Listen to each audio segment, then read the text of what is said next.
5ই আগস্টে বাংলাদেশের জনগণ আওয়ামী লীগের বিরুদ্ধে একটি রায় দিয়েছে যে আওয়ামী লীগ বাংলাদেশে আর কখনোই রাজনীতি করতে পারবে না। ফলে আমরা যখন বলি জনগণ সিদ্ধান্ত নেবে আওয়ামী লীগের ব্যাপারে, জনগণ সিদ্ধান্ত নিতে পারে দুইটি উপায়, একটি ভোটের মাধ্যমে, একটি রাজপথে তাদের অবস্থান জানান দিয়ে গণ অভ্যুত্থানের মাধ্যমে।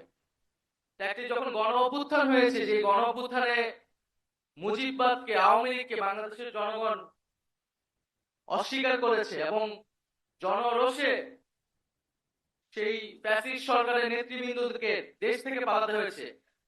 এরপরে আওয়ামী লীগ বাংলাদেশে রাজনীতি করবে কি করবে না এই আলোচনায় আসলে আসতে পারে না।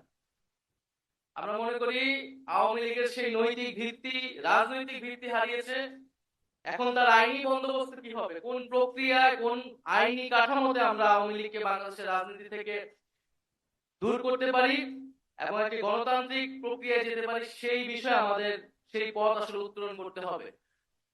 তো সেই জায়গায় আওয়ামী লীগের নিবন্ধন বাতিলটা এই সময় অতি দ্রুত সময়ে আসলে করা উচিত।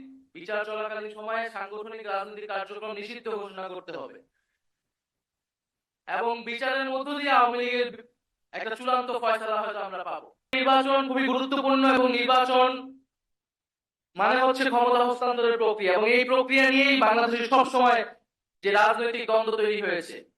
এবং এই শান্তিপূর্ণ ক্ষমতা হস্তান্তরের জন্য আসলে প্রাতিষ্ঠানিক নিয়মের বাইরে প্রয়োজন রাজনৈতিক দলগুলোর সদিচ্ছা, রাজনৈতিক সংস্কৃতির পরিবর্তন, রাজনৈতিক দলগুলোর মধ্যে নিজেদের মধ্যে সেই আস্থা এবং বিশ্বাসের জায়গা অর্জন করা। সেই আস্থা ও বিশ্বাসের জায়গা যদি অর্জন না হয়, তাহলে শান্তিপূর্ণ ক্ষমতা হস্তান্তরের যেই সংস্কৃতি, সেটি বাংলাদেশে আমরা চালু করতে পারবো না।